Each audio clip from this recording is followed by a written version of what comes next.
California, or good afternoon, depending upon where you're joining us from. My name is Jeremy Martin, Vice President for Energy and Sustainability at the Institute of the Americas, and welcome to our Geothermal Energy webinar series. This is a three-part series that we launched in June, and we're pleased to continue today with part two, which is called Geothermal Supplying Sustainable Low-Carbon Energy in Latin America. We have a distinguished panel who will speak to these issues here in just a minute. I want to also mention that we are convening this event in celebration of World Geothermal Day, which was yesterday.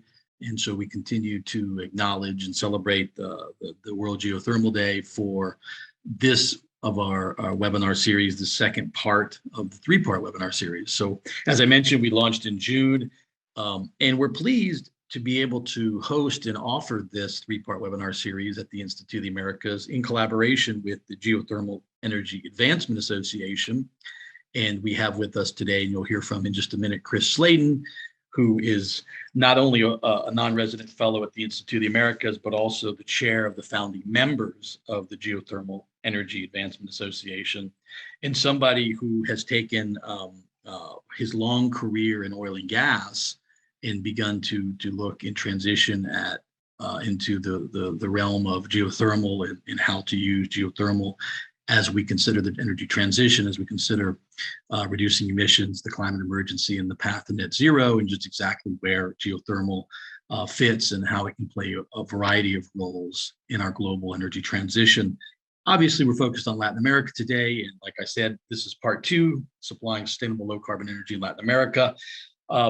I'm supposed to introduce you, Chris, to do the speaker introductions. So I guess I have a fairly easy task this morning, which is basically just to welcome everyone as they arrive into the Zoom here, say hello, thank our panel, but formally introduce you to welcome the panel, and then we'll have Cecilia Aguillon, our colleague at the Institute. So thank you all for joining us for part two. Over to you, Chris Sladen. Excellent. Thank you, Jeremy. Let me first of all say good morning, good afternoon, good evening, depending where you are in the world today, and happy World Geothermal Energy Day. As Jeremy said, the event was officially yesterday, but in reality, the event continues all week and indeed throughout the year. It's a celebration of geothermal and people who put effort into advancing geothermal. During the event, I'll put some info in the chat box about World Geothermal Energy Day. Let me also quickly say what is GEA, the Geothermal Energy Advancement Association. It's a combination of universities, geothermal companies, investors, service companies, consultancies, and students, all dedicated to advancing geothermal. And everybody is welcome to be part of this organization. And for most people, there are no costs involved. Again, I'll put some information in the chat box. Finally, I'd like to quickly introduce our three speakers. Michelle, who has global experience with IRENA, the Middle East renewable energy-based organization. She's a specialist with regulation and has been a leading light creating the Global Geothermal Alliance, which includes over 50 countries. We have also with us Gerardo, who's based in Mexico, formerly with CFE doing geothermal projects. He now has his own consultancy, GeoCarry.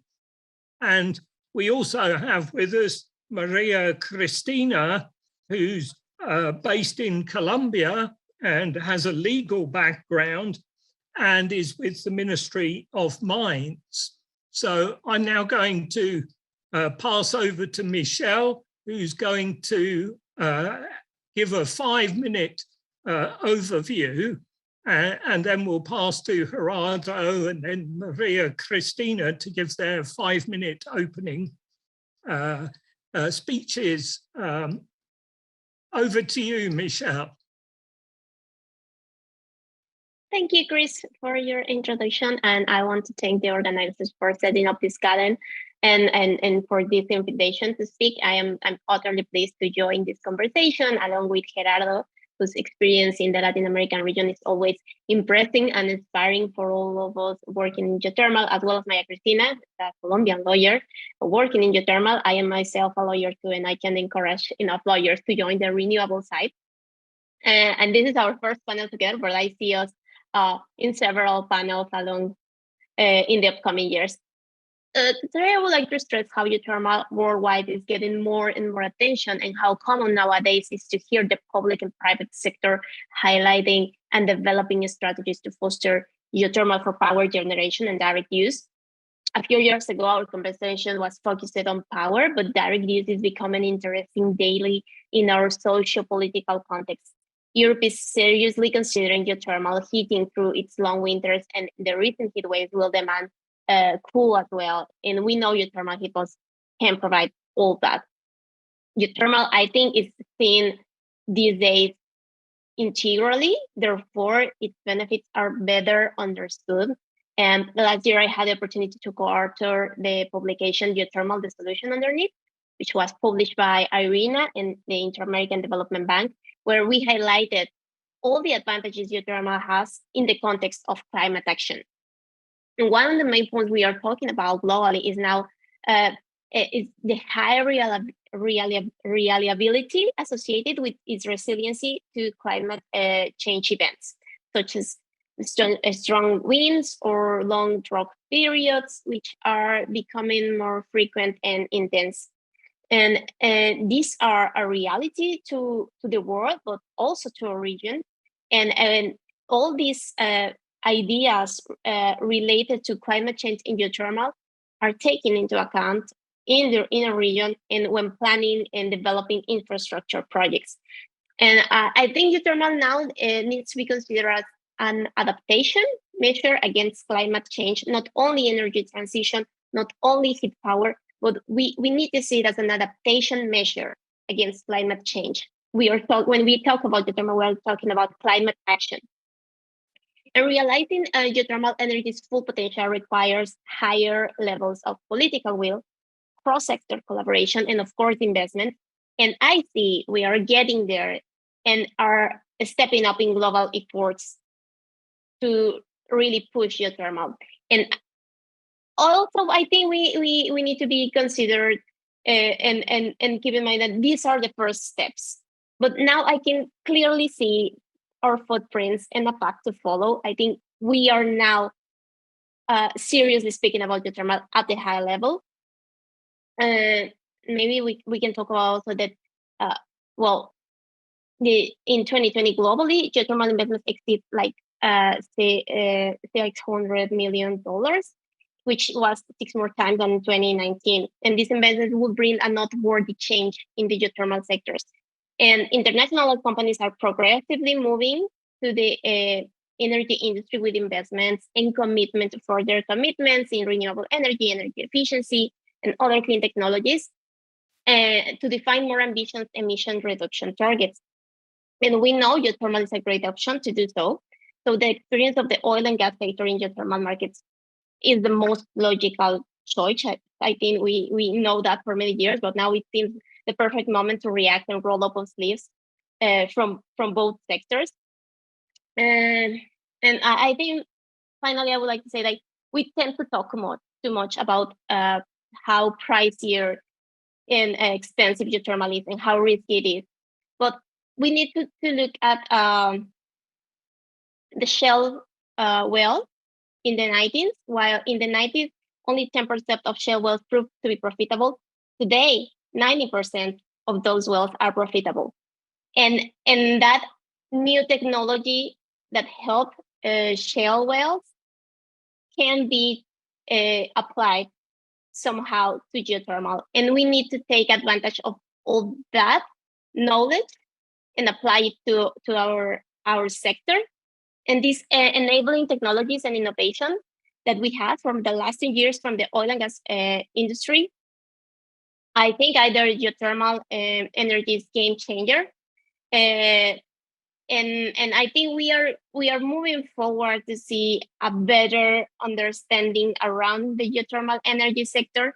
And just for an example of this is that the U.S. Energy Information Administration estimates that the generation for power from geothermal resources resulted in a void posed to the system of around $40 per megawatt hour, while other renewable technologies are around $30 per megawatt hour. So I think we are seeing a lot of steps to really have geothermal as a example of the energies, and we are seeing it from the direct use, power, climate action, and also I think we are moving forward to have a true understanding of the value of geothermal, not only in being aware of all these benefits, but also moving forward to have like this value in terms of business and in dollars.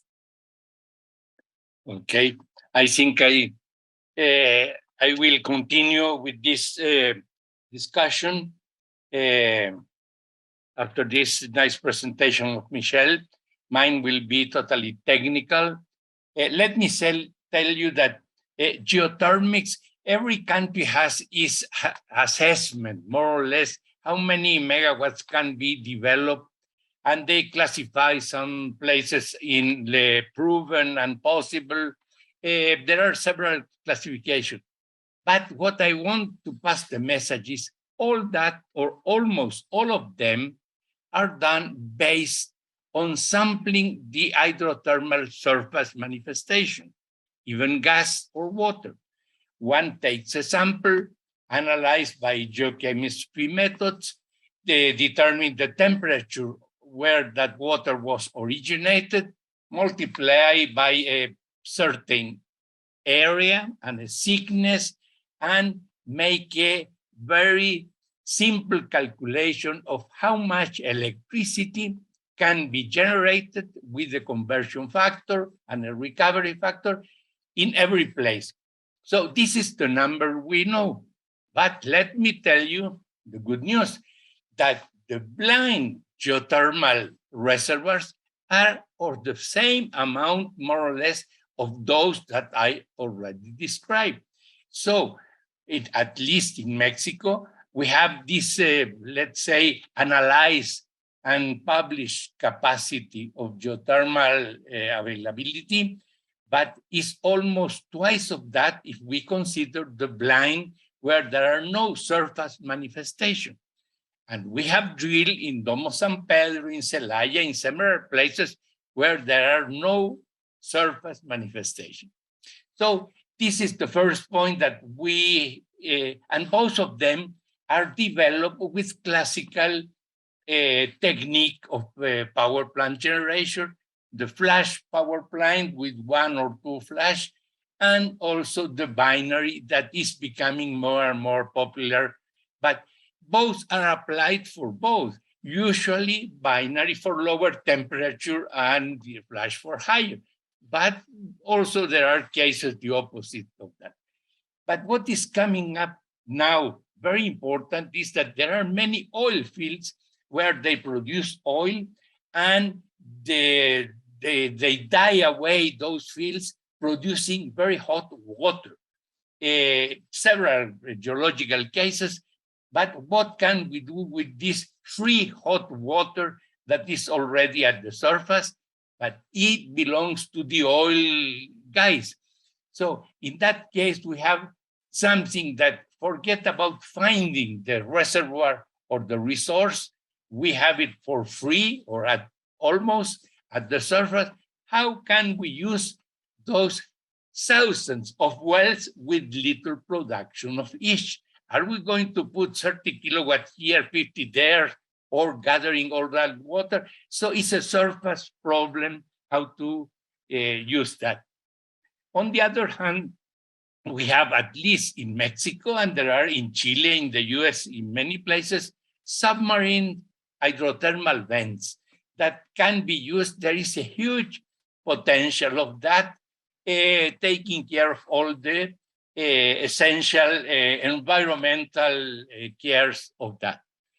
But now what is becoming very important is that the industry of drilling, the big ones that are in the Arabic countries everywhere, they are thinking on using their technology and their rigs and all that on drilling very deep, horizontal, no matter how much temperature, and they feel they are the champions of that.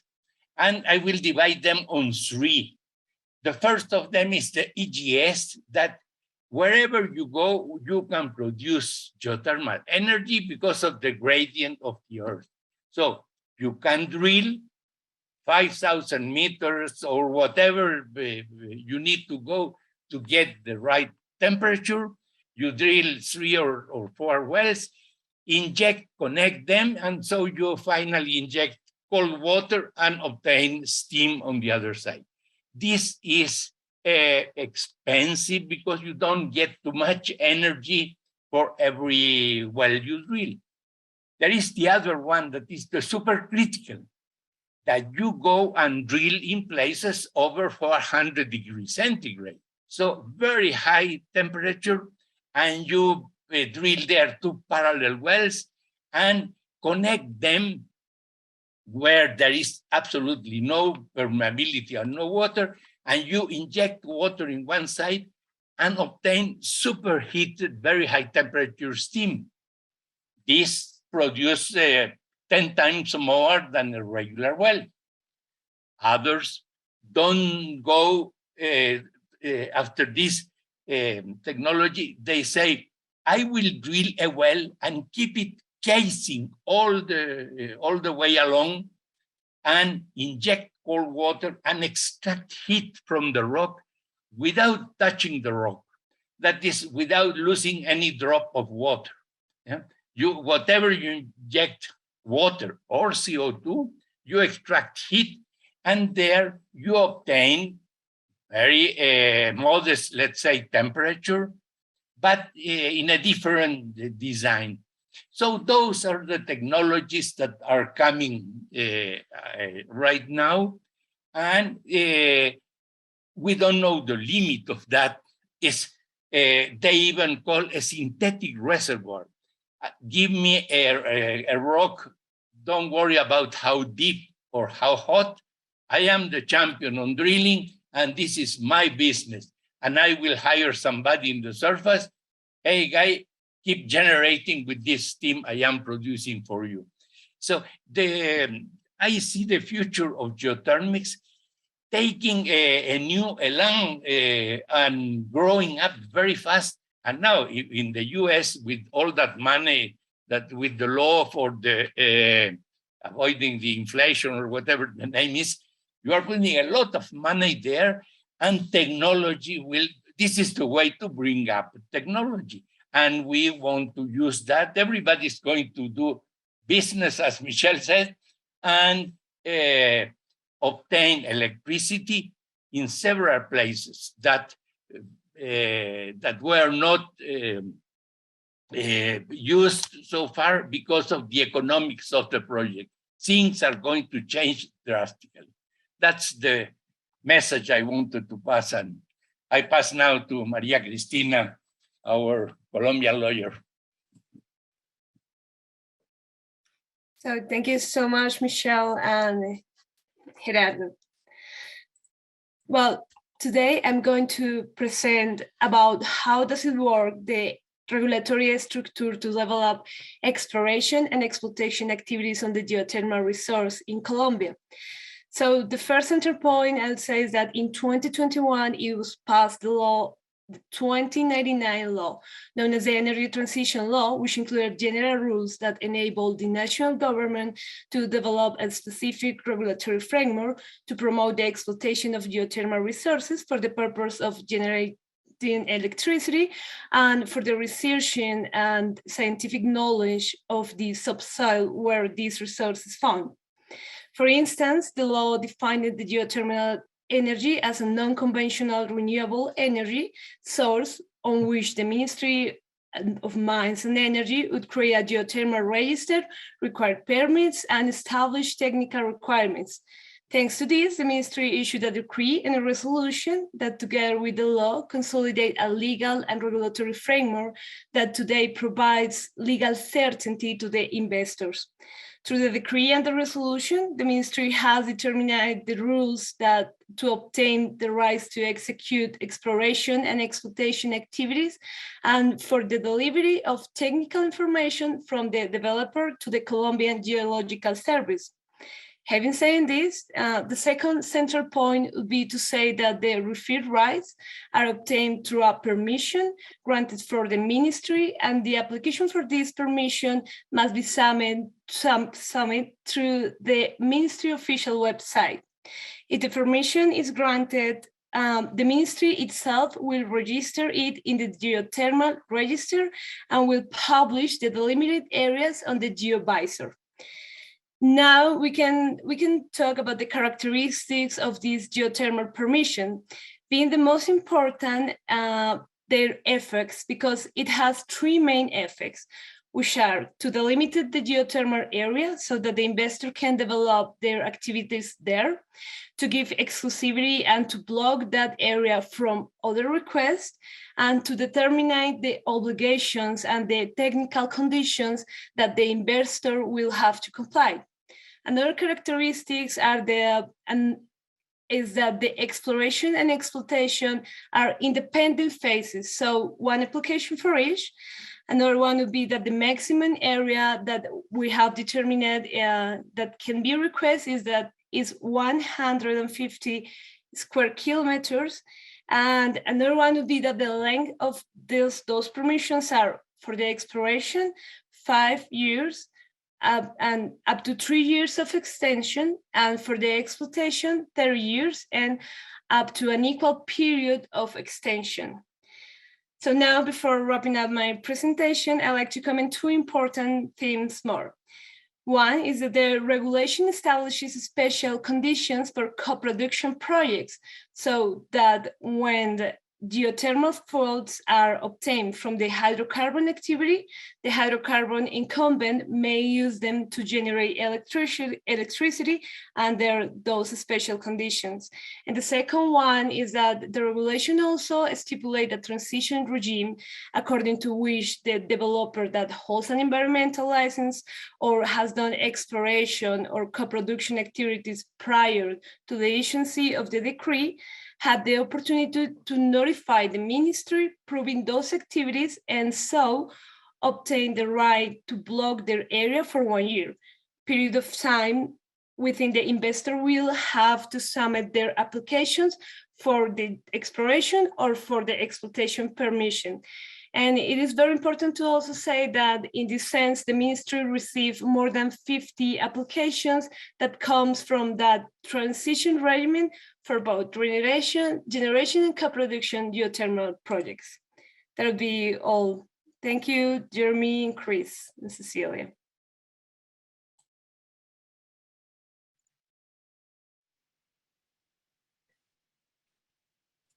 You're mute, Jeremy. Thank you so much to the panel for their introductory remarks.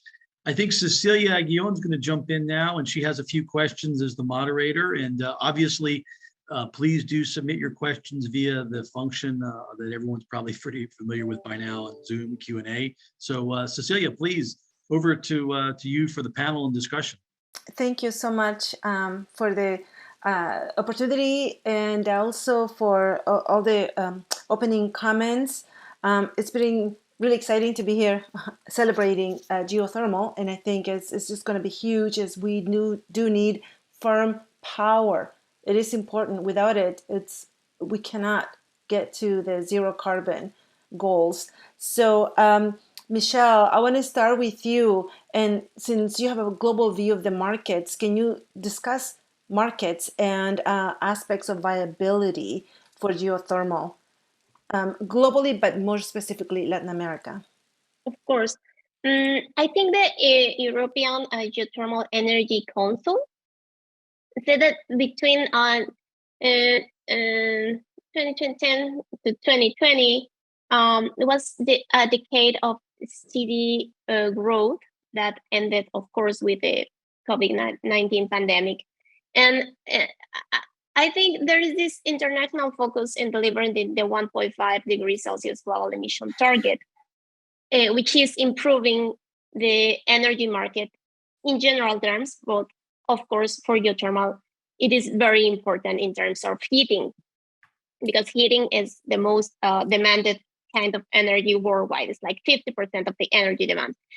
So for the geothermal district heating and cooling sector, we have witnessed how quickly markets can grow, especially in China, the Netherlands, Germany. We can see that it's clear it can happen. It requires a lot of investment, of course, but it's doable. There's something that we can do. And for Latin America, I can see how things pass from plans to action, which is slow but firm. And what is happening in Colombia is a clear example of that. I think having Maria Cristina here, it's a clear example that in Latin America, we're moving forward. But and it's not only like Colombia, we're talking about Costa Rica and Chile, who are working as well in improving their regulatory environment, while most countries with geothermal potential are also working in developing public policies to take geothermal as part of their solutions to achieve the Paris Agreement goals. Honduras has a plan for geothermal energy, and they truly believe and acknowledge the benefits of geothermal. And also we have recently the high level conference for the Global Geothermal Alliance in El Salvador, where it was illustrated the region's commitment to evolving as the sample of the geothermal energy, globally. And I think now we are talking about more like business and market. I think the market it's very interesting for all these technologies that Gerardo talked about. And I think we need to start talking in Latin America about green hydrogen and geothermal,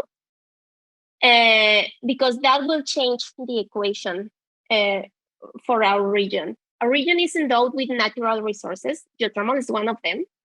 And if we manage to unlock that along with green hydrogen and the many port access we have to the Pacific and Atlantic Ocean, that will represent a great advantage for trading hydrogen derivatives such as methanol or green ammonia and exporting them to Asia or Europe, which will be the main markets for this kind of services. So I think on top of that, so we have geothermal, we have open ports to the Atlantic and the Pacific, but we also have experience in the hydrogen industry in Argentina, in Colombia, in Mexico, even Trinidad and Tobago. So we have what it takes to develop a business around green hydrogen and geothermal.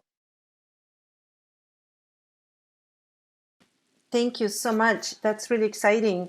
And now that you're discussing that, I'd like to go with Gerardo and ask him to talk about technology and applications, because we think of geothermal as like, the volcanoes out there and steam. But Gerardo, I love your photo, by the way, in the background. But what are the applications?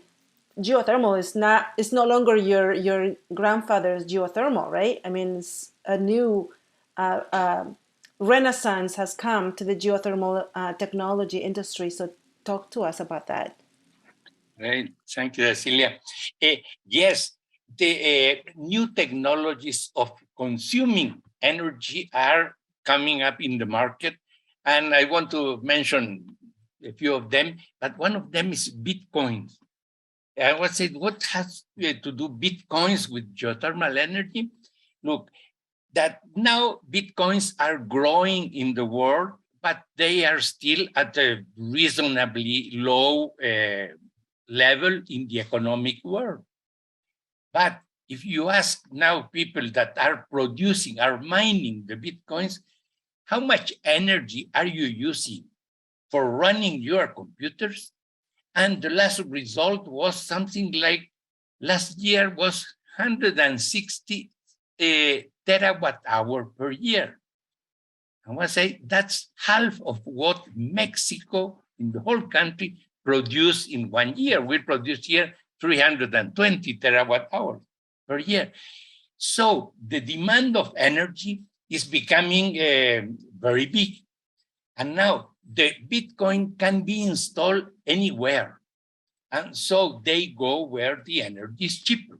They went to Mongolia in the coal mining that they are closing. They go to everywhere where they can install their computers, and everything is internet, no transmission lines, but they consume this big amount of energy. And people are beginning to wonder, hey, everybody is talking about reducing burning coal and oil, and we are changing the economy of the world into Bitcoins. No, we don't accept that. And new regulations are coming up that say, if you want to produce or mine your Bitcoins, use renewable energy.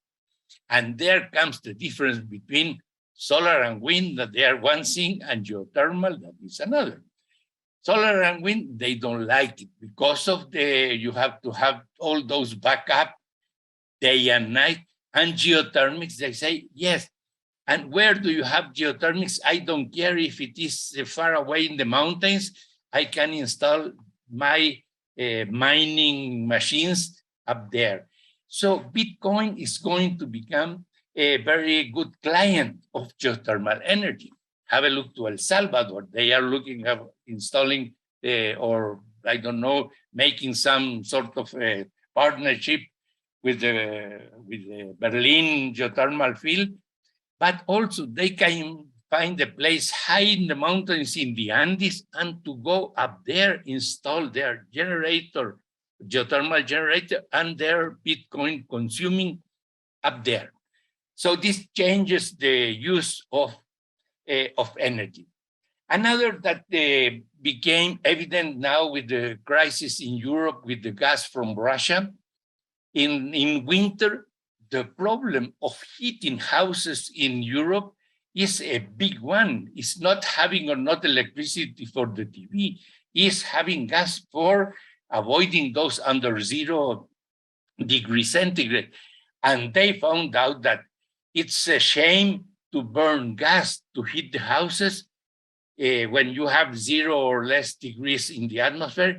If you dig 5 meters or 10 meters and you have 20 degrees underground, so why using the external energy since you have under your feet a reasonably hot spot to produce the heating? And this goes, so heat pumps, Europe is going to produce the big boom of new design and inexpensive and all that.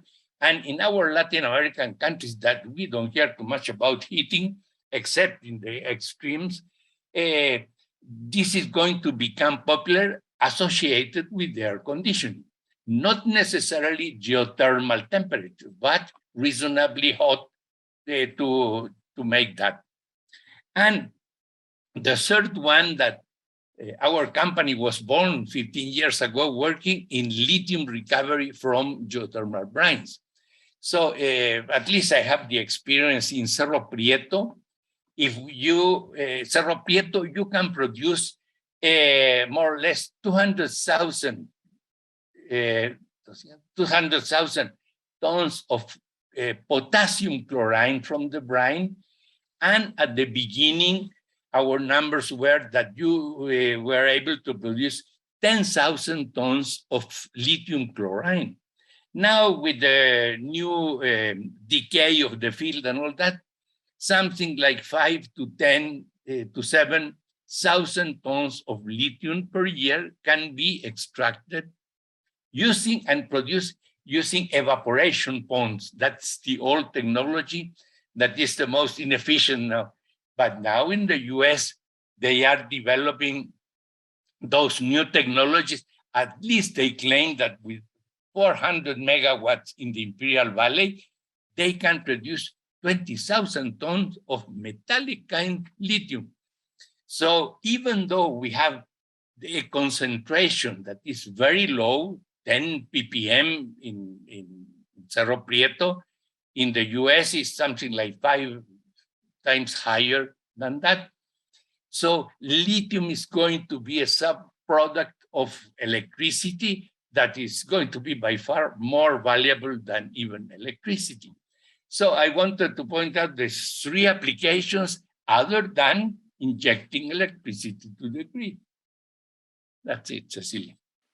That's pretty exciting because as investors, right, you don't just get energy out of the deal, but you do multiple things with geothermal, which actually reduce the helps with the paybacks and returns on the investments. And since Colombia is opening up the market as well, I'd like to ask Maria Cristina.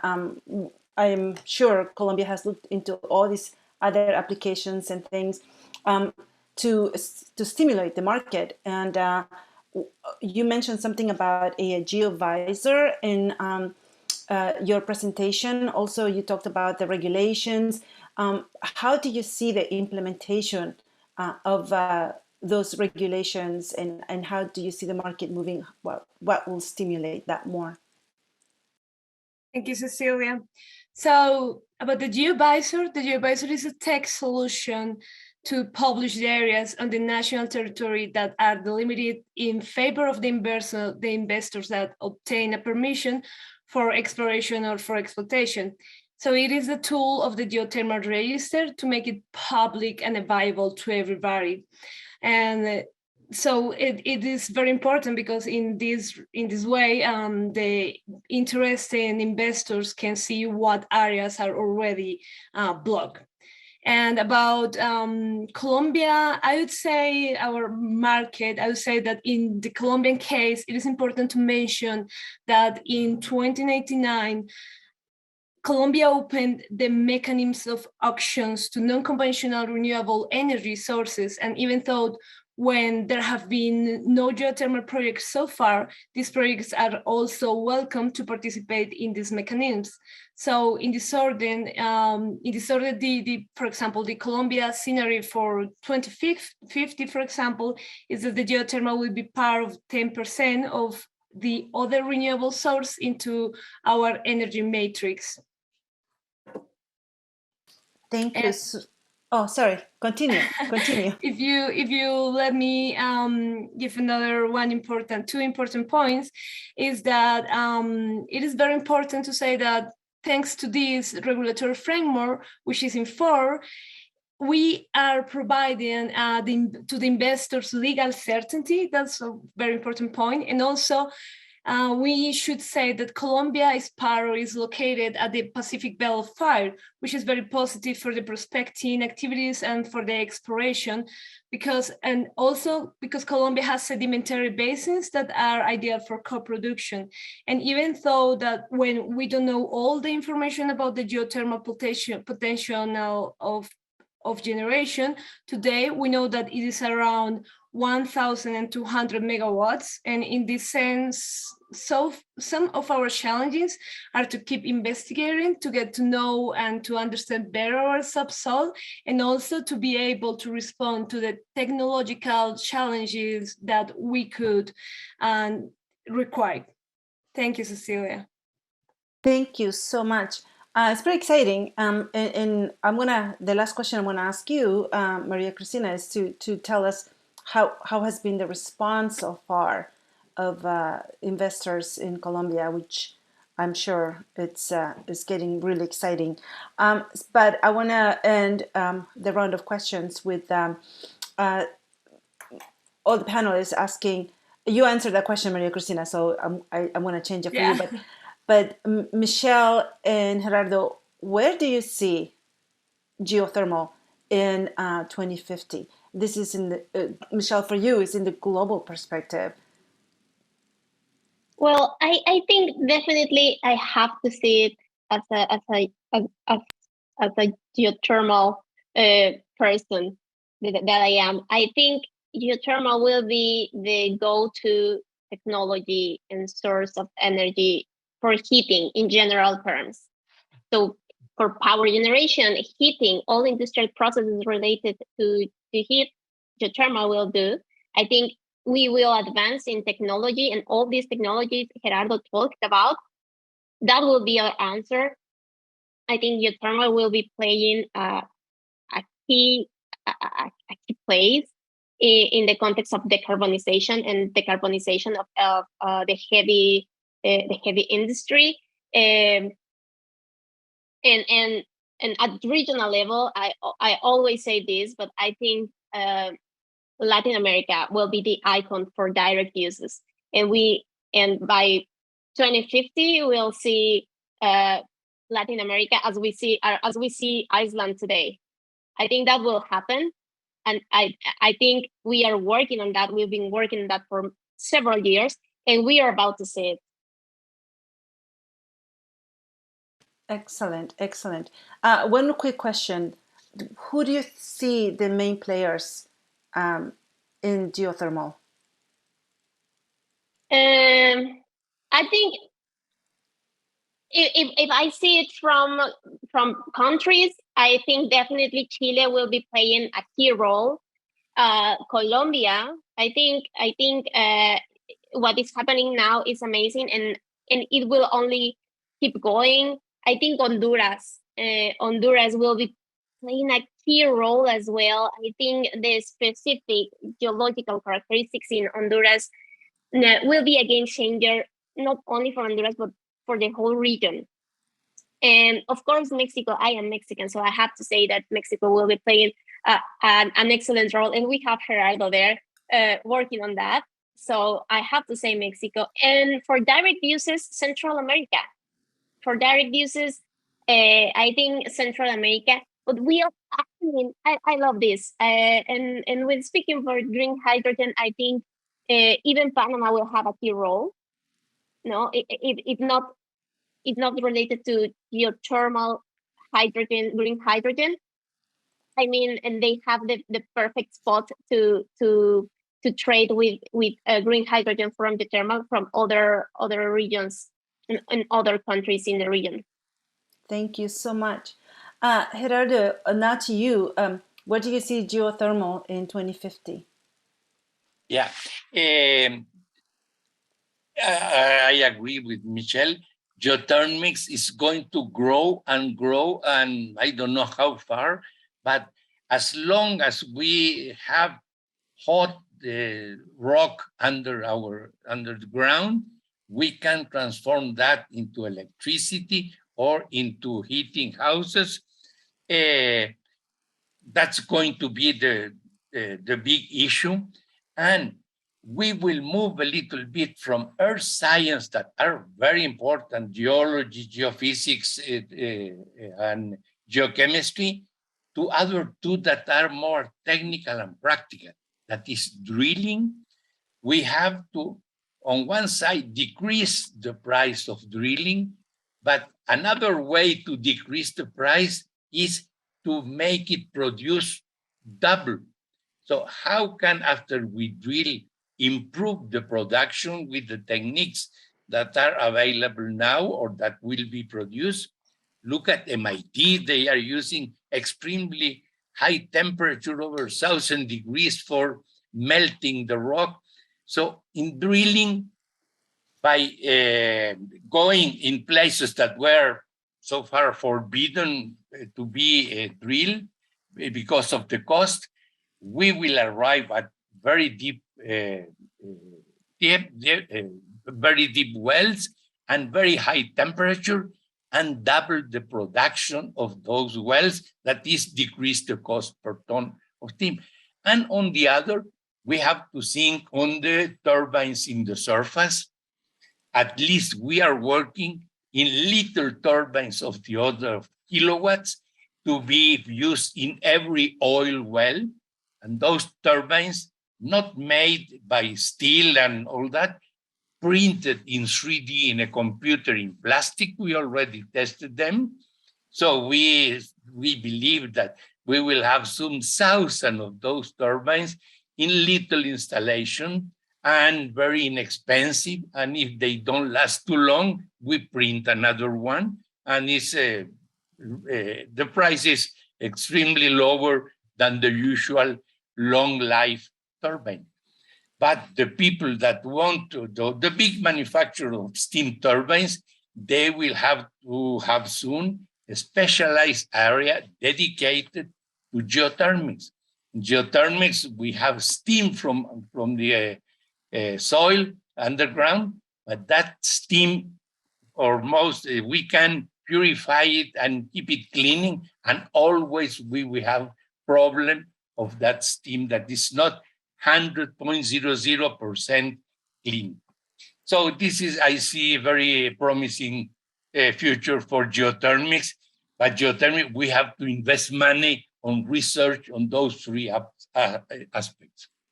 So follow up then, similar to Michelle's question, is who are the players? She mentioned countries, but for you, I guess, would oil and gas companies, which companies would be investing? And do you see, because I see questions in the Q&A about, is this only for large scale, or is there an application for smaller scale, like industry, etc.? I think the number one will be the US in the Texas hot wells. Then in Mexico, we have a lot of hot water associated with the oil. In Colombia, in Llanos Oriental, there are also, they already have the first little plant there installed that produce electricity from the water of the associated oil recovery. This is and perhaps in Ecuador. But then there is one of the countries that has plenty of geothermics is Peru. But geothermics is associated very close to the gas production. So the business there is producing gas. But the day when Peru, Bolivia, and northern Chile develop a geothermal big hub there, that's going to be thousands of megawatts for all the development where there is no electricity now in the upper Andes. But do you see like oil companies being the ones championing the technology, or other investors? No other investor associated with, no, the oil guys, they think about $1,000 and up, and this is going to be a $1,000 business of $10. So they will have to associate it with little ones that use their excellent hot water. Okay, great. Thank you. Maria Cristina, so given all of that, how has been the law received in Colombia? Have you had any inquiries about investing? Well, so far, what we have, as I mentioned, we have received so far more than 50 requirements to block the areas from the transition regimen. They are mostly from the hydrocarbon industry, but of course we're expecting to receive more new investors. Oh, wow. So you're saying that you got requests, like applications? Applications, yes, applications through our website. That's something very important to say, and is that from the regulatory framework, all of this process is, it has to be developed digital. So it's all through the website. There you can also find publish and in function right now the GeoAdvisor. And as I say, yes, we are of course expecting new investors, and also not only for co-production from the hydrocarbon industry, but also from generation, from electrical generations companies. Excellent. Thank you, Cecilia. Thank you. So yeah, so there's a couple of questions on this, on geothermal for small applications. What is the, maybe Michelle and Gerardo, or Maria Cristina as well, like, so we're talking about large scale, but what about small applications? I know in California we have, I know people personally who have geothermal wells in their homes for heating and cooling. So what's your thought on non-utility scale? Michelle? I think it will be more common. I think we are not seeing this yet in Latin America, but our countries need as well cooling. And I think also in Chile, Argentina, even Bolivia, heating is a need. So I think this kind of heating at home through geothermal heat pumps will be evolving in the upcoming years. And well, also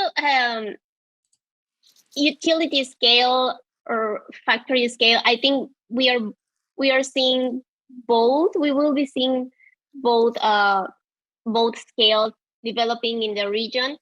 I think it will have to see in the context we are talking about. In Mexico, we have this small factory for mango dehydration, and it's working great.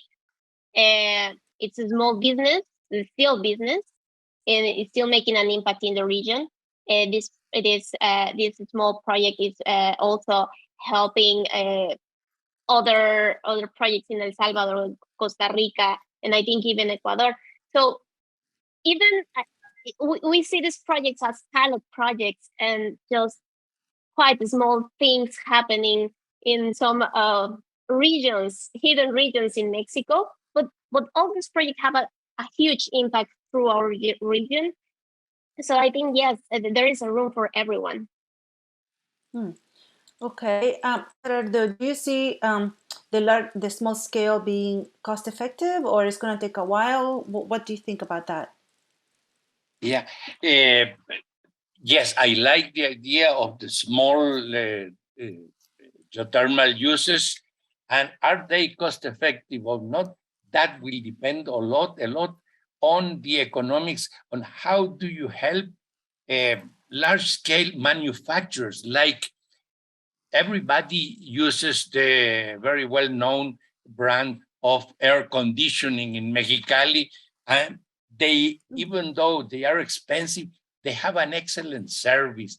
If they have a little problem, they call. They have 5 guys that repair them, parts and that. But try to install in Mexicali a system for cooling that is less expensive, with bromine, the absorption type, with geothermal heat.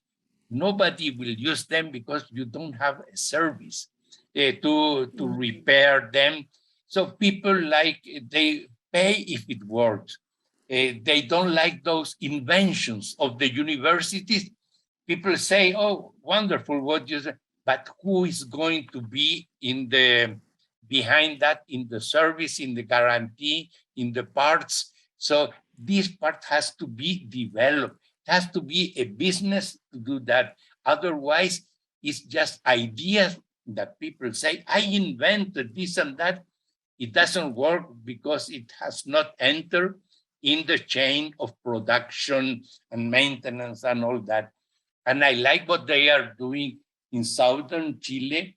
They are using this house by house heating or air conditioning, but also in the whole neighborhood, a central system of air conditioning or of heating, mainly in Valdivia and other places. So the heating of neighborhoods, of the communities, that's going to be the big issue, with the help of the municipality. And in Mexicali, we hope one day to have heating with geothermal heat instead of electricity with American air conditioning companies. Yes, like you need to have a market creation activity. Okay, Maria Cristina, listen to that. We need to have a market development activity in Colombia too, for the homes and businesses. Anyways, okay, Michelle, you had a question? You're muted. You're right. Sorry. Yeah, I saw a question regarding how to reactivate the thermal energy production in Mexico and Chile. apparently being too quiet. I think in Mexico, yes, things are quiet, but things are happening. We recently saw that the state-owned company CFE is actually having this huge budget for geothermal power generation, which is great. And they have this financing program along with IDB. So IDB will be investing along with CFE in some areas. So I think in Mexico, yes, they're quiet, but things are happening, and they've been quiet for the last years. But now I see clearly that things are happening. And for Chile, I think things are happening as well, not only for power generation. I think this year the second phase of Cerro Pabellón it's on, so that's good news for Chile. And they are working as well, evaluating and assessing how green hydrogen and geothermal can work for Chile. And in heating, I think geothermal heating is part of their strategy for heating, and even it's part of its NDCs. So yeah, things in Mexico and Chile are happening. They're quiet. I agree. They're quiet, but they're moving. Excellent. Maria Cristina, you had a comment. I agree with Michelle, and of course, we expect that all this effort, and actually with the help of GeoCarry,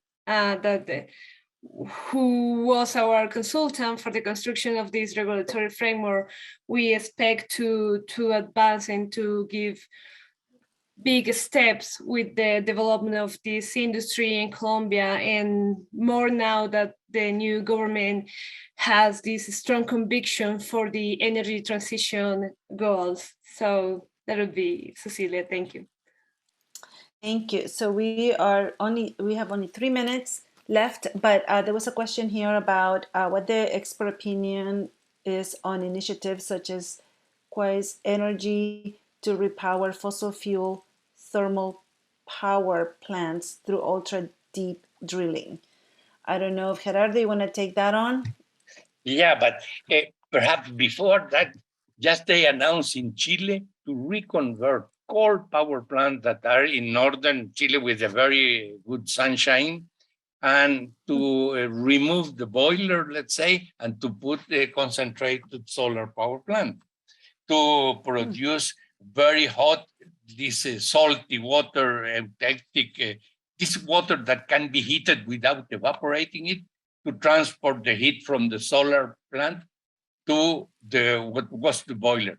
And that can also be supplied, that heat, instead of with solar, with deep drilling in very hot region. That the power plant has to be close to that. In solar, it has to be in the region. In geothermic, it has to be in the spot, plus minus 10 meters, but has to be in a very specific place. This is a very good breakthrough that we are seeing, converting coal power plants without moving anything in the turbines and the condensers and the cooling system, but replacing the boiler with zero emission, with solar in some cases, but with supercritical or superheated steam from geothermal in some others. Thank you. Well, we are ending now. So thank you everyone for this really exciting. I think we could be here all day discussing because it's too exciting, but we have another webinar coming up, our third and final. So now I'm just giving the mic to Jeremy Martin. No, thank you, and thank you so much, Michelle Ramirez, Gerardo Hiriart, and Maria Cristina Higuera. Wonderful discussion today as part 2 of our 3-part Geothermal in the Americas webinar series with Gia. As Cecilia said, we will have the third and final of the webinar series to be determined. We haven't set the date yet. Stay tuned. Thank you, everyone, for joining us. Everyone who attended today and registered will be producing the recording later today or tomorrow latest. and we'll get that out to everyone. And we will hopefully in the next week or two announce the date and the timeline for the third of this series. So thank you all again to the panelists, wonderful interventions, wonderful discussion. Like Cecilia said, 1 hour does not oftentimes do justice to the material at hand, but that's the nature of the beast, so to speak. So thank you again. Thanks to everyone for joining us. It's 9 o'clock in California, so we are officially done. Have a wonderful rest of your day. Thank you all. We'll see you soon.